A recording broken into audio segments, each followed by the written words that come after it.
Pollack are a member of the cod family.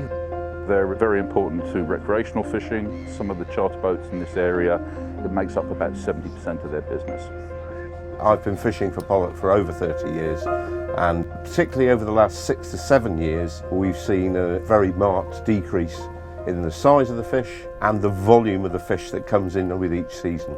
They're also of increasing importance to the commercial fisheries due to the decline in cod stocks.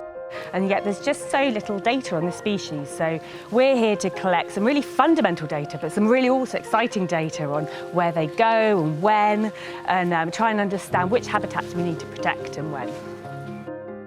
Pollack FISP is a fisheries industry science partnership which is funded through the Devon and FISP scheme, and it's a real collaboration between researchers at the University of Plymouth, the University of York, the Marine Biological Association and the Professional Boatmen's Association and the Angling Trust. And across all of these organisations we're really collecting quite fundamental information about how many pollock are out there, how big they're growing, and then also the tracking element of the project is looking at how they're moving, what habitats they're using.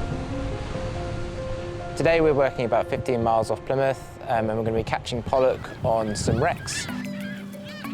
Yeah, there's fish marking, guys. SP Avenue. Fish on! So one of our main tools is acoustic telemetry, and that's really just a method of tracking an animal underwater.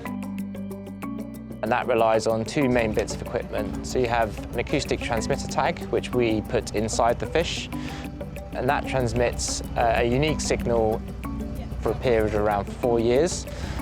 And that fish is just basically constantly pinging a signal. And when that fish swims by one of our acoustic receivers, that receiver will log the time and date. And by building up a network of these receivers across different areas, we can then sort of pinpoint where these fish are moving, when they're moving there. And we've now got a system of receivers which spans most of the English Channel, and we hope with that we can track these sort of long-range movements, long-range migration patterns of this animal. One of the main things we're trying to find out with Pollack FISP is just how far do these pollock move, and do you basically have these localised populations, or do you have fish that move from Plymouth fish have swum through all the way up to Sussex and back? It's a really good way of trying to figure out how targeted your management should be. So do you need to manage pollock off Plymouth in a specific way, or can you just say everything across the English Channel is one thing and you can do a one-size-fits-all approach to all those kind of fish? As well as understanding how fish move, it's also essential to understand the basic biology of pollock. At the moment I'm working with 13 charter boats. They are collecting length records, but many of them are also sexing the fish, and some of them are even providing an idea of what these fish have been eating. We also like to get information about how old these fish are, and in order to do that we actually collect the ear bones. And a bit like the rings on the trees, you can actually tell how old a fish is by the number of rings.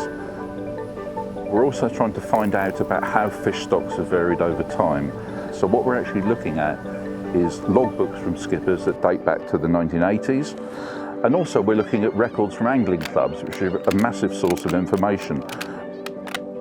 Dr. Bryce Stewart and myself are also interviewing fishermen from a multitude of backgrounds, trying to understand through their experience how the fishery is and how it works. And they're really trying to get to the grips of like what people actually think is the problem and what's causing it, and then what could be done to help remedy that. It's been an amazing experience to bring the science together with the boats. Recreational fishers and commercial fishers working together is the only way that you're going to get the best quality data. It helps open your eyes to other perceptions and other people's ways of doing things. We couldn't do this without them. and I think a lot of people are excited to learn more about these fish, safeguard the future of the fish stocks and the future of angling. And we just need the best data to make the best decisions.